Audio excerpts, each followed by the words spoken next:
Lepas tewas 3-2 kepada Arsenal, ini merupakan antara permulaan musim yang paling buruk untuk Liverpool. Antara musim yang paling buruk selepas di-compare dengan Roy Hodgson pada musim 2010. Assalamualaikum dan selamat datang ke Kepala Bola Studio. So hari ni kita nak cerita sikit lah pasal Liverpool. Kita nak khaskan video untuk Jurgen Klopp kali ni. Adakah betul sindrom musim ke-7 Jurgen Klopp ni kan? Adakah betul dia ni memang besar dekat musim ke-7 dah? So kalau hampa semua nak tahu, Jurgen Klopp ni dia ada sindrom dia tersendiri. Macam Mourinho ada sindrom musim ke-3. Jurgen Klopp ni dia panjang sikit, iaitu sindrom musim ke-7, di mana dia boleh dikatakan gagal dekat Mainz, dekat Dortmund dan juga kini dekat Liverpool. Tapi masih awal lagi lah kalau kita nak kata dia gagal dekat Liverpool. Dan musim ni saja dah 8 game berjalan, Liverpool hanya mampu mengutip 10 poin sahaja. Walaupun membuat permulaan musim ni dengan sangat baik, mengalahkan Manchester City 3-1 dekat Community Shield, tapi mereka terus mengalami permulaan yang buruk dalam Liga dan terus buruk dan memburuk. Dan 3 perlawanan pembukaan mereka ni mulakan dengan 2 seri dengan Fulham dan juga Crystal Palace, tim yang patut mereka menang, dan kekalahan mengejutkan kepada Manchester United 2-1 di Old Trafford. Walaupun mereka berjaya bounce back menang 9-0 ke atas Bournemouth, tapi benda tu nampak macam seketika je. Lepas tu sama je performa mereka. Apa sudah jadi dekat Liverpool Jurgen Klopp? So sebelum tu kita balik ke 27 Februari 2001, di mana tahun pertama Jurgen Klopp melatih. Jurgen Klopp telah di-appoint sebagai jurulatih Mainz, di mana dia pun menjadi player dekat situ dan bersara dekat situ, dan terus di-appoint sebagai jurulatih dekat situ. Waktu tu Mainz, sebelum Jurgen Klopp ambil ni, Mainz tak pernah pun masuk dekat Bundesliga, Liga Divisi Utama. Mereka ni hanya main dekat Bundesliga 2 sahaja. Dan mereka ni tak boleh layak pun disebabkan mereka ni tak ada kualiti. Tapi dengan kehadiran Jurgen Klopp, dia perlahan-lahan ubah Mainz ni menjadi satu tim yang kuat. Ambil masa 3 musim untuk dia melayakkan Mainz ke Bundesliga Utama. Musim pertama, mereka finish ke tangga ke-14, elak daripada relegation battle. Musim kedua, mereka ni hampir-hampir layak ke Bundesliga, tapi duduk dekat tangga ke-4 Liga. Hanya dibezakan dengan goal difference saja, so mereka tak dapat layak lah sebab top 3 je yang dapat layak. Dan musim ketiga, akhirnya Jurgen Klopp berjaya membawa Mainz ni dapat layak ke Bundesliga dengan berada di kedudukan ketiga Bundesliga 2. So mereka dapat layak lah ke Bundesliga dengan Jurgen Klopp lah yang didedah sebagai perwira yang melayakkan Mainz ke Bundesliga pertama kali dalam sejarah. Sebelum ni Mainz tak pernah main dalam Bundesliga langsung, tapi Jurgen Klopp telah berjaya membawa kelab tu masuk ke Bundesliga buat kali pertama dalam sejarah. Musim 2004-2005 adalah musim pertama Jurgen Klopp bersama Mainz dekat Bundesliga utama. Walaupun Mainz ni macam kita tahu waktu tu adalah kelab kecil, mereka ni ada bajet yang paling kecil dan stadium yang paling kecil, tapi Mainz berjaya finish dalam Liga tu berada di kedudukan 11 Liga. Bagi aku memang kedudukan sangat baik lah musim tu. Dengan bajet yang kecil, mestilah player ada pun tak berkualiti sangat, tapi Jurgen Klopp telah berjaya membawa kelab tu masuk ke tangga ke-11. Musim 2005-2006 boleh dikatakan kemuncak kepada karier Jurgen Klopp dekat Mainz, sebab musim 2005-2006 tu Mainz tetap berjaya dapat tempat ke-11 dalam Liga, tapi dapat layak ke UEFA Cup. So memang satu pencapaian sangat hebat lah untuk satu kelab kecil dapat masuk ke Europe punya competition. Dan selepas musim yang berjaya bersama Mainz, tiba-tiba pada musim 2006-2007 Mainz telah tersingkir dan Jurgen Klopp waktu tu menjadi jurulatih lagi. Dan selepasnya tersingkir Mainz dekat situ, Jurgen Klopp ni masih lagi tak mengalah. Dia ni berjanji akan bawa Mainz ni kembali ke Bundesliga utama, tapi akhirnya gagal. Dan Jurgen Klopp pun frust, dia tak dipecat dan dia sendiri undur diri. Dan musim 2007-2008 bersama Mainz tu adalah musim terakhir dia bersama Mainz. Tapi lepas dia habis kat situ, dia sign untuk pasukan Borussia Dortmund pula. Pasukan yang boleh dikatakan antara pencapaian title dekat Jerman. Tapi waktu kehadiran Jurgen Klopp dekat Dortmund, waktu tu Dortmund dalam keadaan huru-hara. Sebab sebelum musim tu, musim 2007-2008, Dortmund telah finish di tangga ke-13 dalam Liga, iaitu posisi yang sangat teruk lah. So dengan kedatangan Jurgen Klopp ni nak ubah segalanya dekat Dortmund. Dan Jurgen Klopp ni perlahan-lahan membuat pasukan Borussia Dortmund ni menjadi pasukan yang tak mahu jumpa, menjadi pasukan yang sangat digeruni. Dibansi player-player hebat tentu seperti Robert Lewandowski, Mario Götze, Mats Hummels, player-player macam Nuri Sahin sekali. Waktu tu Borussia Dortmund memang unbeatable sampai dapat Bundesliga 2 musim berturut-turut. Gelaran yang kita tengok Bayern Munich senang menang kan, tapi dipecahkan dominasi itu oleh Jurgen Klopp. Bukan satu musim, tapi 2 musim berturut-turut, iaitu pada musim 2010-2011 dan juga 2011-2012. Dan musim 2012-2013 menjadi musim pembuktian untuk Borussia Dortmund dekat Champions League. Sebab musim tu mereka tak mau fokus sangat dekat dalam Liga. Belagak sebab dah menang Liga kan. So mereka nak fokus dalam UCL. Walaupun waktu tu mereka ditempatkan dalam Group of Death bersama Manchester City, bersama Real Madrid, bersama Ajax. Tapi mereka berjaya finish dalam grup tu sebagai top group. So mereka dapat lepas ke round 16 sebagai top group dan Real Madrid sebagai tempat kedua.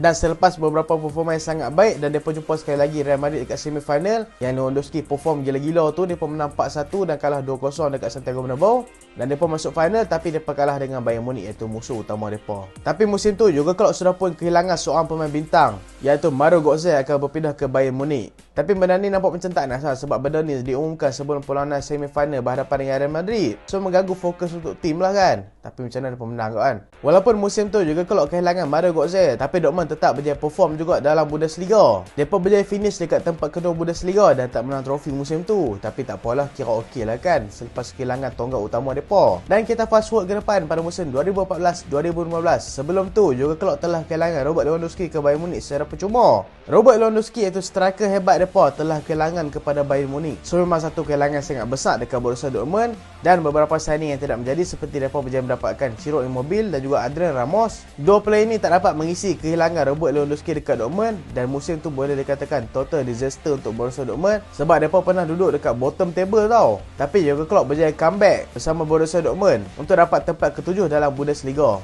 Walaupun mereka berjaya comeback dapat tempat ketujuh dalam Bundesliga selepas permulaan musim yang sangat buruk bersama Borussia Dortmund. Jurgen Klopp ni boleh dikatakan dia ni rasa bersalah lah kan dengan Dortmund kan. Awal-awal musim selepas permulaan yang buruk, dia terus mengumumkan yang dia ini akan meninggalkan Dortmund pada hujung musim ni. So habislah musim Borussia Dortmund bersama Jurgen Klopp. Selepas dapat 2 title Bundesliga bersama Borussia Dortmund dan beberapa cup lagi, dia pula berpindah ke Liverpool. Dan yang paling menarik dalam first interview dia bersama Liverpool, dia pun mengakui yang dia katakan, dia janji yang Liverpool akan dapatkan trofi dalam masa 4 tahun dan benda tu memang dikotakan oleh dia lah. Dalam first musim dia sahaja, Liverpool telah mencapai 2 final tetapi kalah dalam 2 final tu. Kalah dalam Europa League final dan juga kalah dalam Carabao Cup. Mereka kalah dengan Manchester City dan juga kalah dengan Sevilla time tu. Yang tentu tak boleh nak kata apalah, Unai Emery tentu duk jaga Sevilla memang tak boleh nak apa-apa. Tapi okey kan, first season dapat masuk final. Walaupun dalam Liga mereka ni masih tuk ambing berada di tempat ke-8. Tapi pelan-pelan Jurgen Klopp ni telah ubah Liverpool ni menjadi satu pasukan yang orang tak mau jumpa. Dan pada musim kedua Jurgen Klopp adalah pada musim 2016-2017 di mana time tu Liverpool telah berjaya finish dekat tempat ke-4 dan mereka dapat melayakkan diri ke UCL pada musim depan. So ni telah berjaya membawa Liverpool ke UCL lah. Apa rasa macam UCL ni macam biasa kan nak layak UCL kan. Sebenarnya sebelum ni Liverpool terumbang ambing nak masuk UCL. Jurgen Klopp kira main Liverpool ni masuk UCL top 4 ni kira wajib lah setiap musim. Tapi sebelum tu memang susah Liverpool nak masuk top 4. Bukan susah sangat, tapi kalau dapat top 4 tu boleh dikatakan achievement yang sangat baik lah. Dan berlakulah beberapa signing seperti Virgil van Dijk yang berharga 75 juta pound datang kepada Liverpool untuk kukuhkan lagi dekat bahagian centre back Liverpool. Datanglah player-player macam Trent Alexander-Arnold sebagai academy player yang akan perform dekat Liverpool. Andrew Robertson yang bertindak sebagai benteng kiri Liverpool. Dan yang paling menariknya, musim Jurgen Klopp pertama dekat UCL bersama Liverpool, mereka dapat masuk UCL final mat. Menang dengan MC, menang dengan Roma, lepas tu masuk final lawan dengan Real Madrid, kalah pula. Tapi tentu mereka kalah disebabkan walaupun skuad mereka betul-betul padu tentu, tapi mereka ni masih ada satu masalah iaitu di bahagian goalkeeper iaitu Loris Karius. So apa Jurgen Klopp buat? Jurgen Klopp datangkan Alisson daripada AS Roma. Walaupun mereka berjaya bantai AS Roma tentu, tapi performa Alisson boleh dikatakan memang sangat baik lah. So bila Liverpool datangkan Alisson, dia boleh dikatakan the missing piece untuk Jurgen Klopp yang boleh kita katakan melengkapkan skuad Liverpool yang memang akan menjadi tim yang sangat kuat. Dan musim 2018-2019 adalah musim disaster untuk fan Manchester United. Tapi fan Liverpool kira musim heaven lah. Sebab mereka ni memulakan Liga dengan 6 kemenangan berturut-turut. Kira permulaan yang paling baik untuk mereka. Tapi musim tu walaupun mereka hampir menang Liga, tapi tetap tak dapat menang disebabkan Manchester City memang padu tentu. Walaupun Liverpool memang betul-betul perform, dapat 90 lebih poin, tapi Manchester City lebih 1 poin je daripada mereka untuk menang Liga. Dan pada musim tu juga boleh dikatakan musim yang sangat baik untuk mereka sebab mereka dapat layak ke UCL final selepas berjaya mengalahkan banyak tim-tim besar, terutama sekali Barcelona lah yang boleh dikatakan antara the best comeback lah. Mereka kena 3-0 first game dekat Camp Nou, balik dekat Anfield bantai Barcelona sampai 4-0. So mereka dapat masuk final jumpa Spurs. Spurs boleh kita kata menang lah Liverpool kan. Tapi memang game tu boleh dikatakan memang Spurs buat pencaturan yang silap dan Liverpool pun memang padu tentu dapat menang 2-0 dengan Spurs. So tu adalah title UCL pertama Jurgen Klopp bersama Liverpool. Dan kita fast forward ke depan pula, musim 2019-2020 menang Liga pula.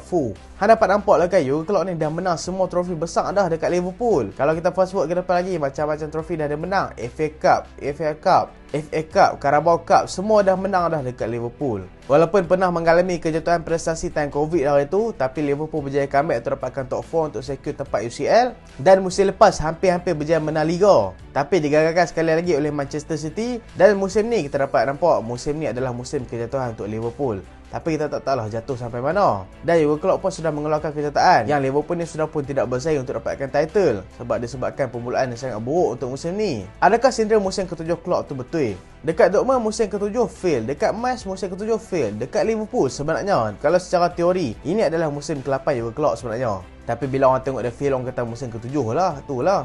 Ni teori aku lah, sebab apa Jurgen Klopp struggle pada musim ke-7 dia bersama klub. Teori yang pertama adalah disebabkan Jurgen Klopp ni selalu kehilangan tonggak utama dia dan tak dapat gantikan tonggak utama dia tu dengan player yang baik. Dekat Borussia Dortmund, dia pernah kehilangan Robert Lewandowski dan gantikan dengan player seperti Ciro Immobile. Dekat Liverpool, dia kehilangan Sadio Mane dan gantikan player seperti Darwin Núñez yang masih lagi struggle. Dan kedua, dia ni selalu stick dengan player yang sama. Kita tahu hubungan dia dengan player memang sangat-sangat harmoni, memang sangat-sangat baik.